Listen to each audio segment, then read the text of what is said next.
Hey guys, welcome back to another episode of First Pitch. I'm with head coach Ryan Brittle as always. Excuse me if my voice is a little choppy, a little sick from the pollen in North Carolina this weekend. Maybe from the smoke on the bus. Yeah, or that. Yeah, we've definitely had some bus troubles, and we'll talk a little bit about that. But we got back late last night from Bridgewater. It felt like last night it was like a weekend series in one day because how long we were gone. I woke up at like 6:50, 7 a.m. and got dressed, and we got back last night at like 11 something. So. We don't have too much for you today, but we'll definitely cover what we need to. So first, Coach, how was your Easter Sunday? Easter Sunday was good. I got to spend the day with my family, which was great. I don't get many days like that during the season. Got up at like 5 o'clock and put a Boston Bud on the smoker and smoked it. So we had some pulled pork barbecue and some corn on the cob and potatoes, and Rebecca made a carrot cake, so we had a good Easter Sunday, and it was really nice to spend a lot of time with the family. Yeah, definitely. Yeah, my whole family came over for Easter lunch as well. It was like 4 o'clock. It was good to see all them and catch up with everybody. So, Coach, we've had 5 games in 4 days up until yesterday, and today we are set to play our 6th game in 5 days, and it went pretty fast. And anyway, Let's talk about North Carolina Wesleyan this past weekend. We'll start with game 1, 3-2 loss. It was a tough loss for us. Had the lead pretty much the whole entire. We did have the lead the entire game. 4-3 loss. What was it? 4? Excuse me. Yeah, 4-3 loss. So Holland pitched great. Yeah, he did. We had a 3-1 lead. Holland pitched 8 innings. Struck out probably 8 or 9, something like that. Walked a couple. Gave up 1 run, unearned.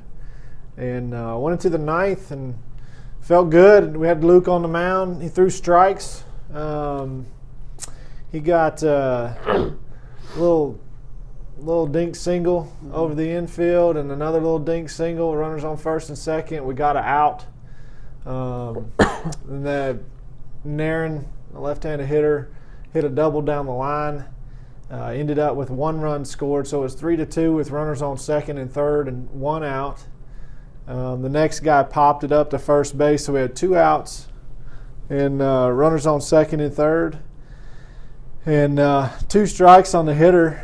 And Luke runs a fastball up and in on the hitter, and he gets enough wood on it. It was a jam shot, but it gets enough wood on it to get it over the infielder's head, and they end up scoring both runs and won the ball game. They walked off on us.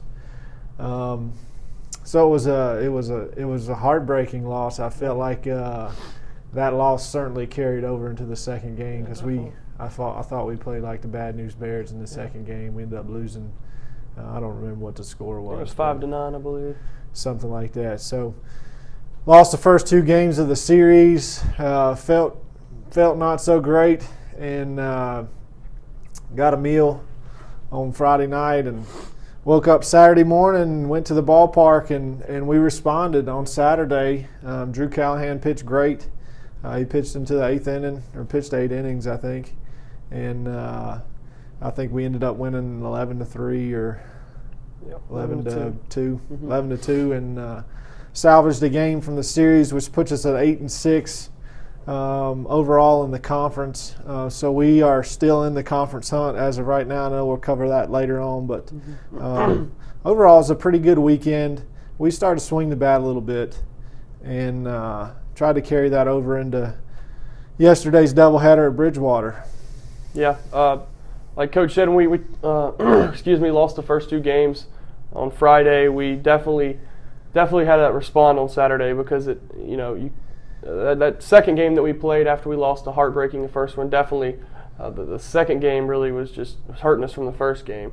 And the third game we did come out respond. We played well. When you go back to sleep at night and you wake up and do it all over, it's a totally different feel. So it was a big win for us on that game 3. So like Coach said, we took the momentum and tried to ride it into Bridgewater.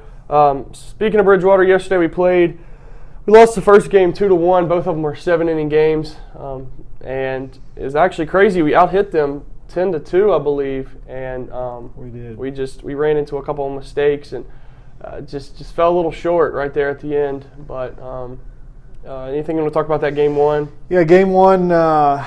Colby Grissom started on the mound, and Colby's the kind of guy that'll give me all kinds of gray hair. I think he gave up two hits. He gave up 2 hits, gave up 2 runs, walked. He walked 6 and hit 3. Yeah. So the bases were loaded the entire time. I think he pitched like 4 or 5 innings. Mm-hmm. But we hurt ourselves on the base paths. We ran into some outs and ended up hurting us big, and we were unable to push any more runs across than just one, and got beat 2-1. Bridgewater got 2 hits. We got 10 hits in the game, and it was pretty disappointing and frustrating. But we are swinging the bat better. We got 10 hits and 7 innings in the first game, and we just got to produce runs. And there was the lineups were kind of tossed around a little bit. We had most all our guys played yesterday, so that was good to get those guys in there and get them some time, and they performed pretty good. And went into the second game, and Ty Lamb started on the mound. He threw strikes, but got knocked around a little bit, and we brought Noah Collins in, which Noah's kind of been down a little bit with some soreness in his shoulder, and he came in the 3rd inning and ended up pitching the rest of the game. Threw 5 innings, didn't give up a single hit, and so he was the main factor in the game. We ended up winning 11-5. I think we got 14 or 15 hits in that 7-inning game, and like I said, our bats are coming around. If we can get our bats to come around at the right time, which is now, and our pitching's been pretty solid the entire year, especially on the weekends. We got a shot to win. So Nate had a good day, and Dominic Claxton finally back in the lineup and mostly healthy, and I think he went 5 for 8 yesterday and had 4 or 5 stolen bases. So when he's at the top of our lineup and when he's on the base paths, we're a completely different offensive baseball team. Yeah, and that first game, Mike and Jake Martin and Nate had 2 hits apiece. Nate went 2 for 4 the next game with a home run. It was a pretty short porch in right field, so anything over there you just had to hold your breath for. Dom, second game, went 4 for 4. Kyle, 3 for 4. Noah, like Coach said, when he came in, when he got finished with the game after he threw his 5 innings, we were walking back to the bullpen to pick up our stuff, and I was like, Noah, dude, you just threw, because I was doing the chart next to Coach Kent. It's like, no, you just threw 5 innings and didn't give up a hit. And he's like, really? I was like, he didn't even know. And I was like, yeah, man, you came in and threw 5 innings without a hit. And the scary part was, some of his stuff wasn't even, he wasn't throwing it perfect. He wasn't sharp. It wasn't even he sharp. He wasn't sharp, but he has a good fastball. Yeah, he does. Noah would have been in the top of our rotation had he been healthy in the entire year. And you know what? I'd love to run him out there in the conference tournament at some point, and we'll see what happens. We got to get ourselves in the conference tournament first. Right. Yeah, it's definitely exciting, especially at this time of year to have him healthy as well. So before we get to the conference standings in LaGrange, we do have a game set for tonight, 7 p.m., correct, versus Roanoke. Solid squad, obviously. Hottest team in the country. They are. Yeah, 15 wins in a row. Crazy. They're 19-3 with 15 wins in a row. Matt McGuire is a good friend of mine, is a fantastic coach and doing a great job at Roanoke, and we look forward to seeing how far we've come, see if we can get on the field and compete and try and win a ball game tonight. Right. Yeah, we'll see where we come out on top. Looking forward to it. Come out and watch. This weekend is our last conference series versus LaGrange. They were defending regular season conference champions. It's something that when we saw LaGrange in the beginning of the schedule this year, when it came out, we saw LaGrange towards the end. We knew it was going to be an exciting series. We have a doubleheader with them Friday at 2 and 4:30, and one at Saturday.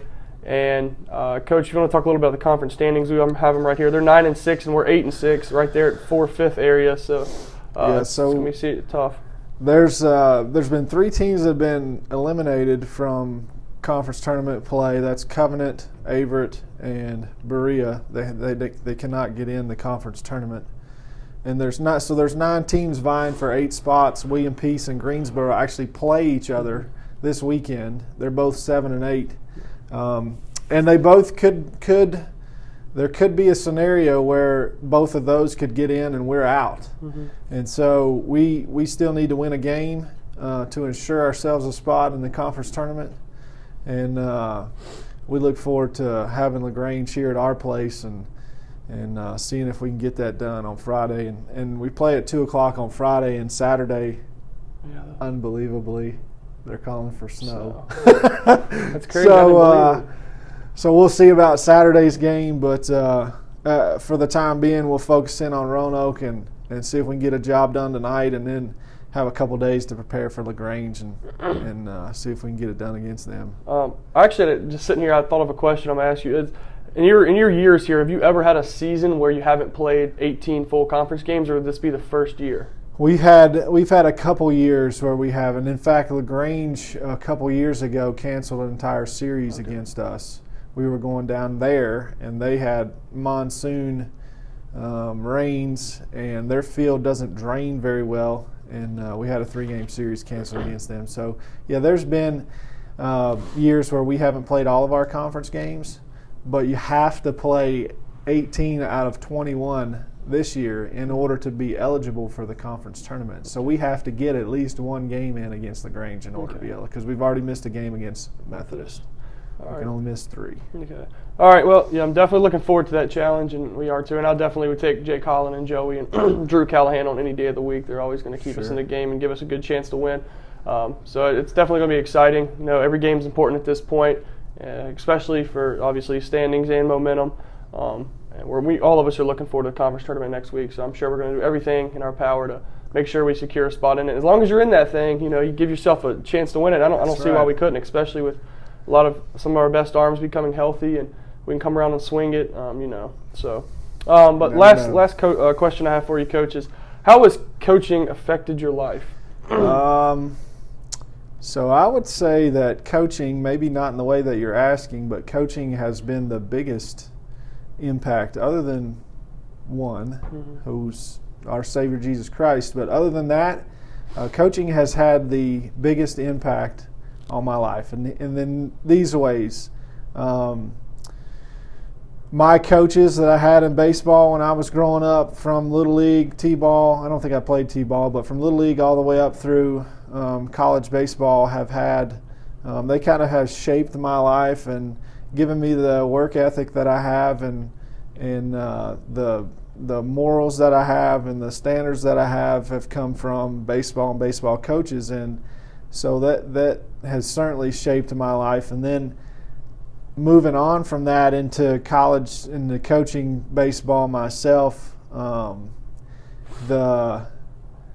than your family, which I consider our team to be part of my family, you know, having young men come back, and it happens all the time. Against Greensboro, we had one of my former players was there, Justin Tubb, and you know, he has a little boy now, and he's teaching him how to play baseball and raising him, and to have those guys come back and to you know, want to be around. We had one there yesterday. Ty Comer was back at the ball game yesterday, and Comer's doing good, and it's so interesting to me. We were standing in McDonald's, and this might not seem like a whole lot to anybody else, but standing in McDonald's, we're trying to get our food, and some of the guys got their food, hit it out the door, and Kyle Anstis gets his food from the counter, and he turns around, and Comer's standing there, and Kyle gives Comer a hug and says, "I love you, buddy," and Comer says, "I love you back," and Kyle heads out the door. I mean, that's, you know, the baseball is about the relationships that you make, and not about the games that you win. And so that's yeah, I mean, it has had, I can't even put into words or quantify what the impact baseball and coaching has made on my life. It's impossible to do. Yeah, I'm sure, Coach. And we saw Comer yesterday. It was awesome for all of us in the dugout. And I mean, he's a part of the team still. I mean, you know, he's not technically, you know what I'm saying, but it felt like he was right there with us. And I believe he gave us a competitive edge still. You know, seeing him out there, you know, he'll get on you. And after that first game, he still was trying to get on us. And I was like, what would you do in this situation, Comer? And we were just talking. It was awesome to see him. So that's all I have, Coach. Is there anything else for you? No. Come out and see us tonight against Roanoke. It'll be a good night of baseball. Definitely. Come out and see us tonight at 7, and including this weekend for LaGrange, and we have Senior Day on Saturday. Correct. So Senior Day Saturday. That's right. And that's all I have from head coach Ryan Brittle and Braxton Wheeler. This is First Pitch. Thank you.